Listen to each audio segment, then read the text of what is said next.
বিসমিল্লাহির রহমানির রহিম। আসসালামু আলাইকুম আপুরা। আজকে আমি রান্না করব এই যে মুরগির পা। মুরগির পাটা আমি ভুনা করব। এই যে আমি মুরগির পাটা ধুয়ে পরিষ্কার করে নিয়েছি, এটাকে আমি এখন ভুনা করব।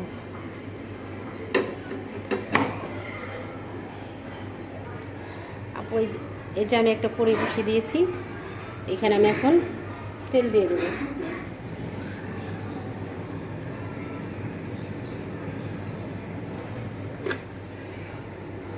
শুকনো মরিচ, তেজপাতা 3টা, দারচিনি, এলাচ, লং আর কালো গোলমরিচ। এখন দিয়ে দেবো আপুরা আমি যে রসুন কুচি আর পেঁয়াজ কুচি।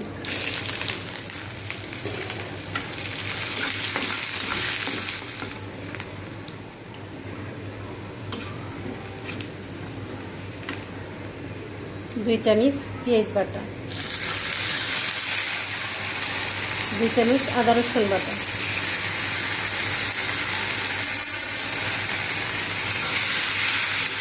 তারপরে এখানে আমি 1 চামচ ধনিয়া গুঁড়া, 1 চামচ জিরার গুঁড়া আর 2 চামচ মরিচের গুঁড়া, 2 চামচ হলুদের গুঁড়া আমি এখানে দিয়ে দেব।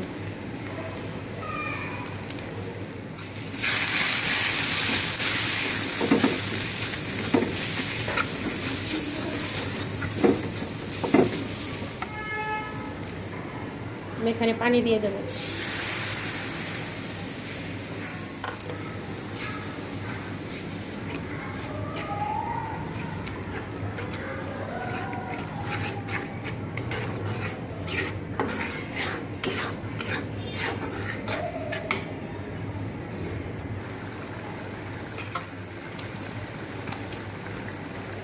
আমি দিয়ে দেবো স্বাদ মতো লবণ।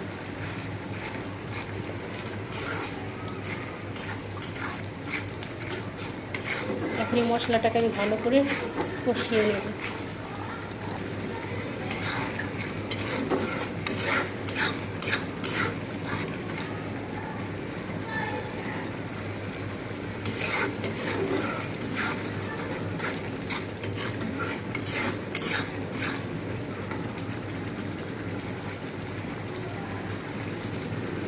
আর মশলাটা কষানো হয়ে গেছে, এখন আমি এই মুরগির পাগুলো দিয়ে দেবো।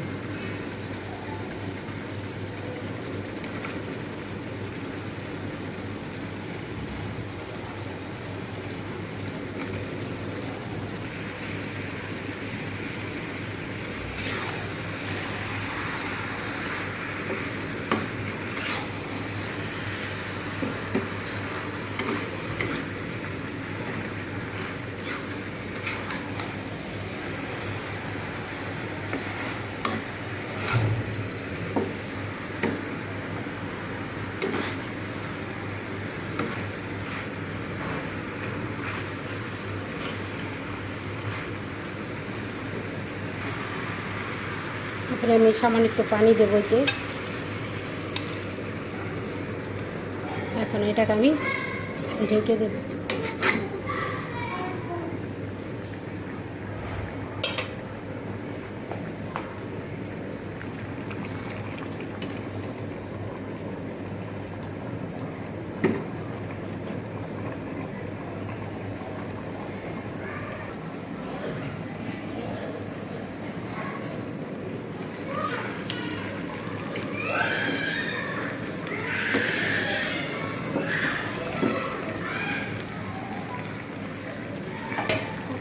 আমার এই কড়াইটা ছোট হয়ে গেছে, লাড়তে ছাড়তে কষ্ট হইতেছে তরকারি।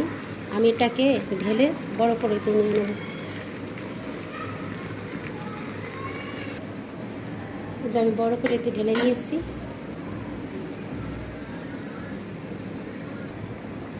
তারপর আমার এই এটা কষানো হয়ে গেছে। এখন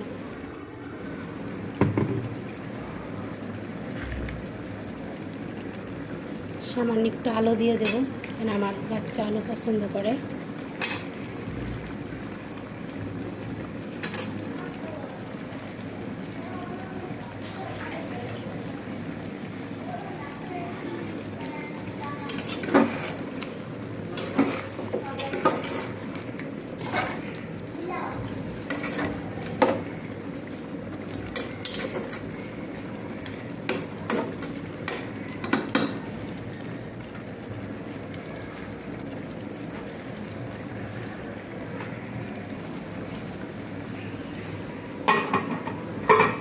রেখে দিচ্ছি।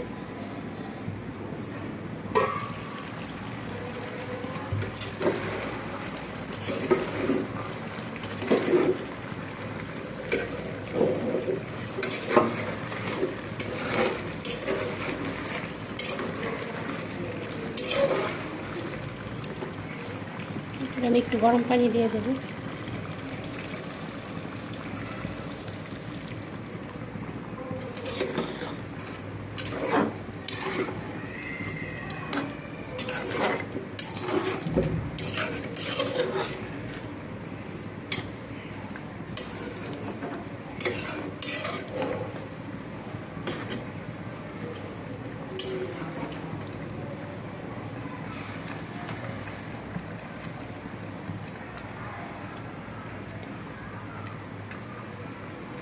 চার পাঁচটা কাঁচামরিচ আর একটু ধনিয়া পাতা কুচি।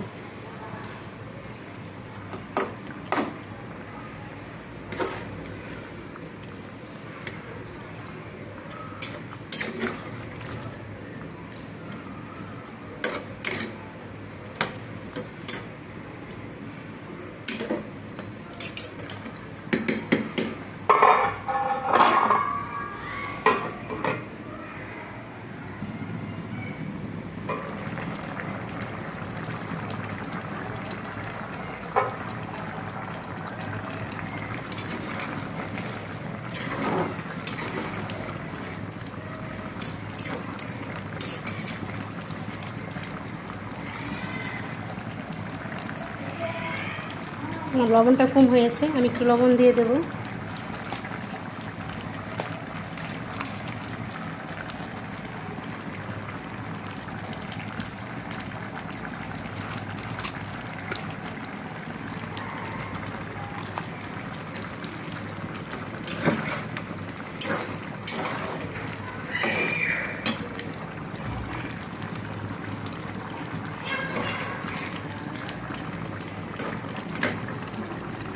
তারপরে আমার তরকারিটা হয়ে গেছে, আমি এখন দিয়ে দেব গরম মশলা ভেজে আমি গুঁড়ো করে নিয়েছি, একটু সামান্য দিয়ে দেব।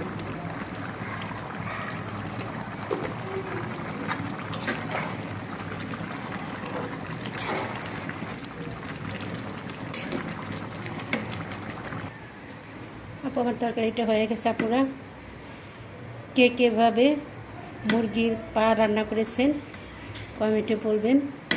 আমি কিন্তু একদিন আপুর আমার যখনই মুরগি নিয়ে আসতো আমি এই পাটা জমিয়ে রাখতাম। পা জমাতে জমাতে আমার এই যে এগুলা পা হয়েছে, তারপর আমি একসাথে এভাবে ভুনা করছি। কে কীভাবে মুরগির পা ভুনা করে খেয়েছেন আমাকে অবশ্যই কমেন্টে জানাবেন। আর যদি না খেয়ে থাকেন এভাবে একবার ভুনা করে ট্রাই করে খেয়ে দেখেন, অনেক মজা লাগে আপুরা। এটা রুটি দিয়ে ভাত দিয়ে মজা লাগে আপুরা, অনেক স্বাদ। আপুরা আমি বের করে দেখাচ্ছি আপনাদেরকে তরকারিটা কেমন হয়েছে। এই যে আপুরা আমার তরকারিটা এই যে দেখেন, তরকারিটা এই যে আমি যে নামিয়ে বাটিতে বের করে নিয়েছি। দেখেন আপুরা কেমন হয়েছে অবশ্যই কমেন্টে জানাবেন। আর এভাবে মুরগির পা রান্না করে দেখেন, অনেক মজা লাগে। ক্যালসিয়ামের সমস্যা খেতে পারেন। আসসালামু আলাইকুম, আল্লাহ হাফেজ, ভালো থেকেন আপুরা।